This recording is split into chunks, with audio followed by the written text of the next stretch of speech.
YouTube, this is Matt of the Blue Model Railway channel here with another Workbench video.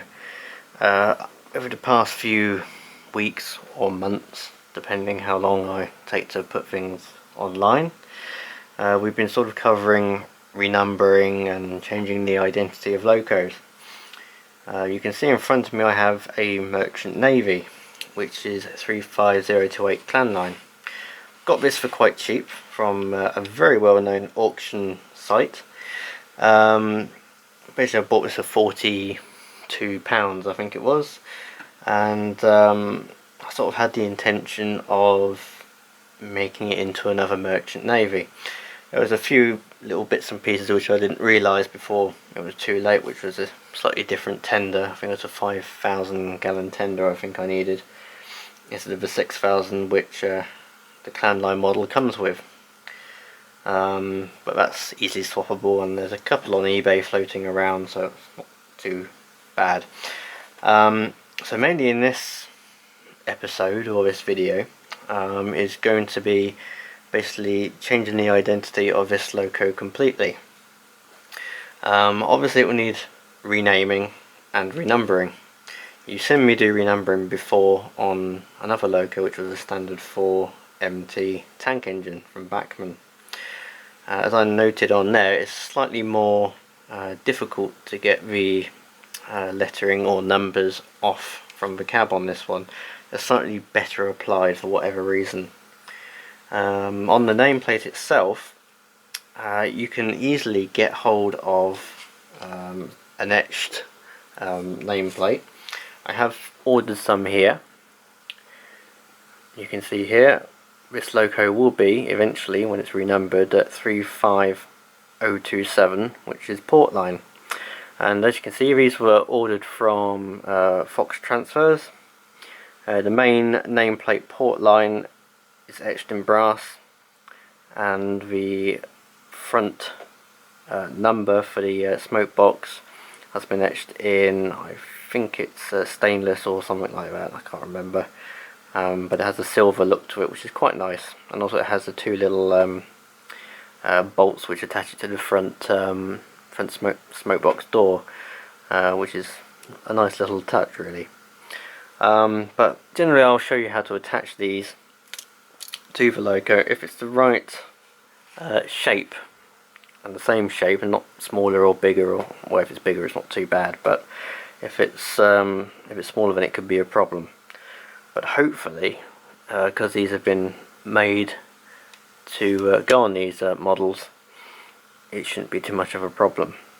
What you generally need for this task to put on the nameplates are a knife to remove them from the fret, and also a small needle file which is quite light and not too aggressive, just to take off any excess away from the actual plate itself.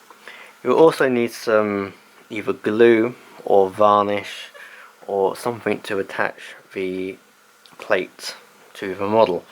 Now I've seen a few videos around the internet, and one by Tony Wright a couple of weeks ago, where he uses contact adhesive, or I think it's impact glue. It's multi-purpose glue. You can use this sort of stuff if you wish, but I find that's a little bit too when it goes tacky, it just goes all over the place and it comes up too quickly. What I prefer to use is a super glue, but not the normal runny super glue, like you normally pick up, like this stuff. I don't use this because it's too runny, it goes everywhere, and if it causes a slight reaction it turns the model white. You can get rid of the whiteness if you have had problems with it before. It's quite easy, but it's a bit strange. If you get a bit of toothpaste, sounds odd, but if you get some toothpaste, rub it in, it removes the whiteness from the model or the paintwork or varnish or whatever.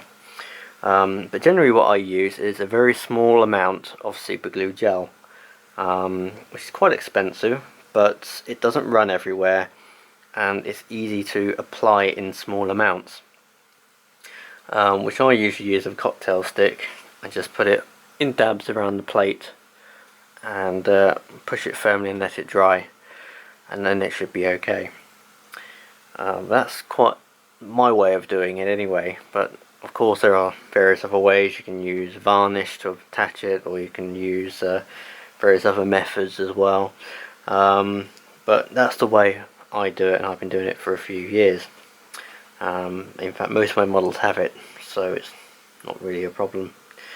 The reason why this model was so cheap was there was no box, although it did come in a Hornby box, but not the right one for this loco. And also there was a little bit of damage apparently, but I didn't find any. It was actually just full up with glue on one of the brake hangers, the outside brake hangers on the wheels. And also there was a wire off from the rear pony truck, if you like, or rear trailing set on the actual pickup to the tender, which I've taken both of them off now, which I need to reattach, which is 2 minutes job really. But generally also the tender needs changing, as I mentioned. This is the one it came with, which I think is a 6,000 gallon tender body, whereas I want the 5,000 gallon tender body, which I have purchased from eBay again. It was on there for about 20 something pound. This one's for sale, so if you do need a spare tender top which has been undamaged with all the handrails etc and windows, just send me a message and I'll see what I can do. Work something out, I think about 15 quid or something if somebody's interested. Yeah, so it should be quite straightforward and without too much of a problem. It's basically just doing what we've done before, just at a different level. Anyway, let's get started. Alrighty, so on to the etched plates first. I will renumber this loco eventually, as I'm not back on the island at the moment. I'm still at home in Buckinghamshire, doing various bits and pieces. So all my transfers and things are back at the flat. But firstly we're going to look at removing these plates from the frets or supports. All you need is a knife, craft knife, a nice sharp one. This one's a little bit blunt, but it will do. And all you have to do is remove on a cutting board so you don't damage your desk. Just snip it off at the ends. Of course you'll need a file to just clean up the edges where you've just cut from.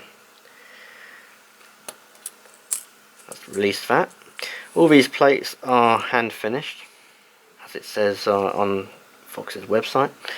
If we just bring the model down, hopefully you can see this, so I get it into shot. Now you can remove the original one if you wish, with some thinners and various other bits, but it doesn't really matter as you'll be putting this over the top. If I get it the right way out, that'd be even better.